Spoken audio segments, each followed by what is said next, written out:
Pessoal, boa tarde, aqui é o professor João. Essa é a nossa primeira aula, nosso primeiro vídeo aula para o sétimo ano. É a aula de Reforma Protestante. Nós havíamos começado esse conteúdo em sala de aula e não concluímos porque a Reforma Protestante ela se divide em várias, né? A gente tem a Reforma Luterana, Anglicana, Calvinista e lá no século XIX, XVIII a gente vai ter outras reformas.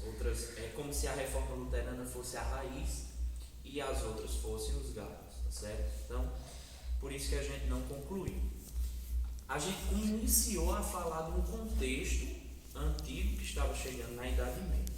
E hoje a gente vai dar prosseguimento. Só que antes disso, eu quero que vocês peguem o caderno, tá bom? Dá uma pausa aí no vídeo. Peguem o caderno, pega lápis, caneta, borracha, post-it, agenda, para fazer as anotações, tá bom? Eu vou disponibilizar para vocês, além do quadro aqui, vocês vão ter na descrição do vídeo um link com um mapa mental. Mas é extremamente importante que vocês façam um mapa pessoal de vocês, para que vocês possam compreender melhor, tá bom? Outra coisa, durante o vídeo eu vou dar algumas dicas de filmes ou de livros, ou de histórias, ou de vídeos pequenos, ou de música. E quando vocês tiverem um tempinho, vocês vão e acessam. Por exemplo, quando a gente está falando de Lutero, da Reforma Protestante, a gente tem o filme chamado Lutero, que depois que vocês assistirem a aula, é importante vocês assistirem esse filme para fixar bem o conteúdo, tá bom? Mas quando for obrigatório, eu disponibilizo, ok? Não esqueçam. Outra coisa, anotem as dúvidas. Todas as dúvidas que vocês forem tendo, é importante vocês anotarem. Porque durante a semana nós vamos ter as intervenções online. E essas intervenções são justamente para a gente tirar a dúvida, ok? Para a gente sanar as dúvidas tanto do conteúdo quanto das atividades que eu passar, ok? Então vamos lá. Não esqueçam, o que for importante, anota para a gente discutir e debater nas intervenções durante a semana, tá bom? Reforma Protestante. Antes da gente entrar na reforma propriamente dita, é importante que a gente entenda o contexto dessa reforma, o contexto da Idade Média. Uma coisa que a gente não pode fazer é cometer anacronismo. Professor, o que é anacronismo? É você pegar uma coisa de um tempo e querer jogar em outro tempo. Por exemplo, a mulher como era vista lá na antiguidade ou na Idade Média e você querer aplicar nos dias de hoje é um anacronismo, porque as mulheres já conquistaram seu espaço, ainda falta algumas coisas, mas é completamente diferente da mulher medieval. Então a gente não pode cometer esse anacronismo. Por que eu estou falando isso? Quando a gente vai estudar a Reforma Protestante, a gente vai falar de uma igreja católica, de uma igreja protestante, de pessoas, de um estilo de vida inseridos no contexto medieval. A gente não pode pegar esses contextos e jogar nos dias de hoje. Por exemplo, uma lei ou um costume do século XVI, ou XIV, ou XV, a gente querer aplicar nos dias de hoje, certo? Nós temos já as instituições estabelecidas aí. Então vamos lá. Qual era o contexto da igreja católica nessa época? Era uma igreja extremamente solidificada, era uma igreja extremamente poderosa, diferente da igreja católica da antiguidade, que era uma igreja católica. Para vocês terem uma ideia, os rituais eram realizados nas catacumbas, embaixo de Roma, certo? Onde enterravam os mortos, porque a igreja católica era perseguida. A partir de Constantino, imperador romano, a igreja católica não vai ser perseguida, vai ser aceita. Então ela começa agora a ter uma liberdade maior e se solidificar até chegar na Idade Média. Então a igreja católica medieval é uma igreja católica extremamente poderosa e rica. Professor, como é que ela sai de uma pobreza de catacumba para a riqueza medieval? Bem, vários fatores. O primeiro deles, que como a igreja católica a religião católica se torna oficial, qual é a punição maior? Ir para o inferno. Então eles tinham medo de ir para o inferno. Era um medo geral medieval. Então a gente tem vários livros interessantes chamados A História do Medo do Ocidente. Jacques Legoff fala muito sobre isso, é um historiador bem legal. Porque a gente tem uma igreja católica que prega o medo de ir para o inferno, o medo da condenação. Então o que é que eles faziam?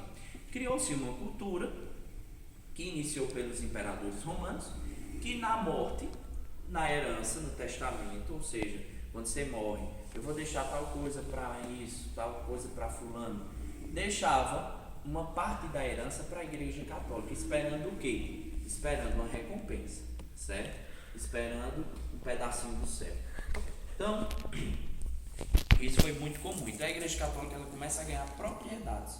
Então o imperador, que tinha vários países, ele simplesmente doa um pedaço de um país, também de um estado, para o Papa, quando estava prestes a morrer, para ver se tinha uma recompensa, né? Se os pecados dele, que eram muitos dos imperadores, podiam ser perdoados.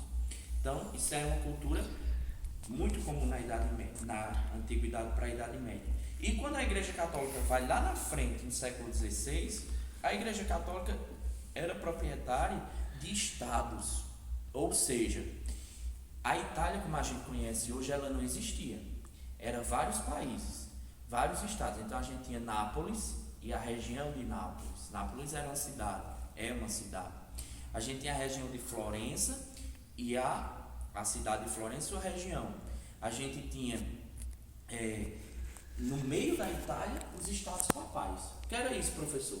Estados controlados pelo Papa, que ia lá da Itália até a Alemanha. Então era um país em que o Papa era o rei, era o presidente, era o chefe de Estado.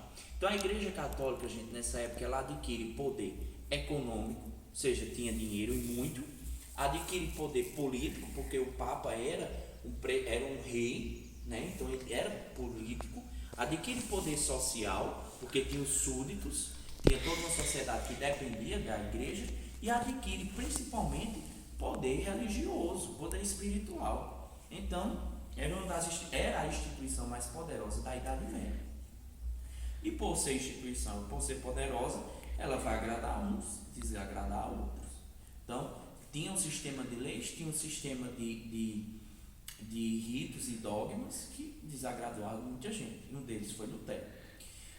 Só que a Igreja Católica ela vai ser a instituição, quando eu falar a Igreja Católica, falar a instituição, vai ser alvo de várias corrupções, de desejo de poder.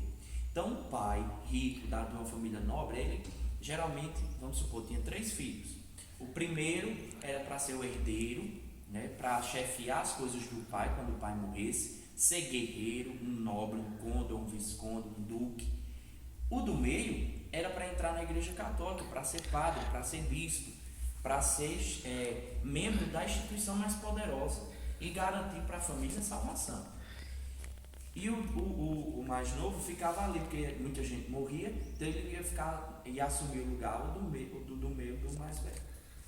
Então, gente, a Igreja Católica, ela também vai ser alvo de famílias inteiras dependendo da igreja.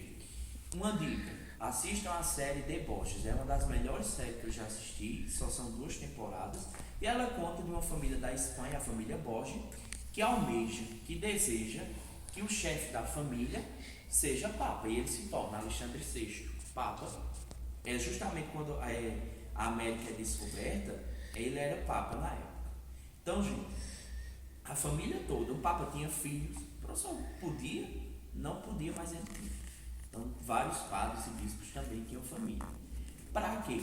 Ele era Papa, o filho dele, mais velho, chefiava a guarda, o outro era cardeal, ou seja, além de ele ser Papa, tinha um filho, que os cardeais eram como se fosse as segundas pessoas mais poderosas da igreja.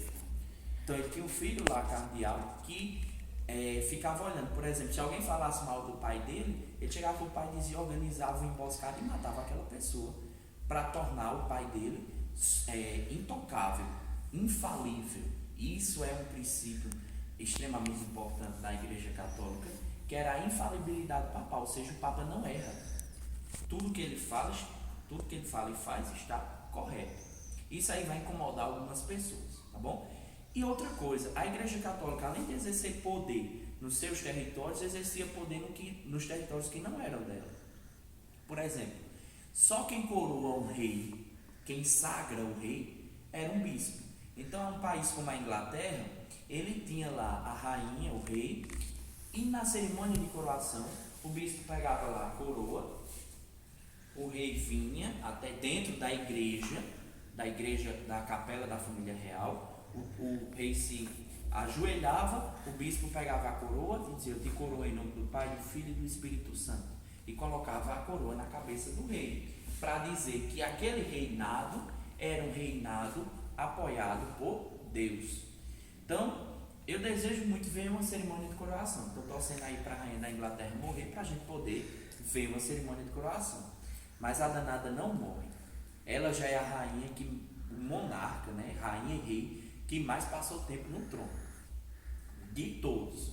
Então, o filho dela, coitado, anda torcendo para a mãe morrer para ele poder assumir o trono, mas a mãe não morre. Qualquer dia aí ele empurra a mãe da escada e assume o trono. Mas eu acho muito difícil ela morrer. Enfim, estou brincando, viu, gente? Ela quando ela morrer e a gente poder assistir uma cerimônia de coroação, a gente vai ver o bispo chegando lá e coroando a rainha, de coroa em nome do Pai, do Filho e do Espírito Santo. Ok? Então, a igreja, a gente entende agora o contexto da igreja católica, e a gente vai entender agora as causas da reforma, as causas dessas revoltas, desses descontentamentos. Primeira causa: o comércio de indulgências. Professor, o que é isso? O que é venda de indulgências?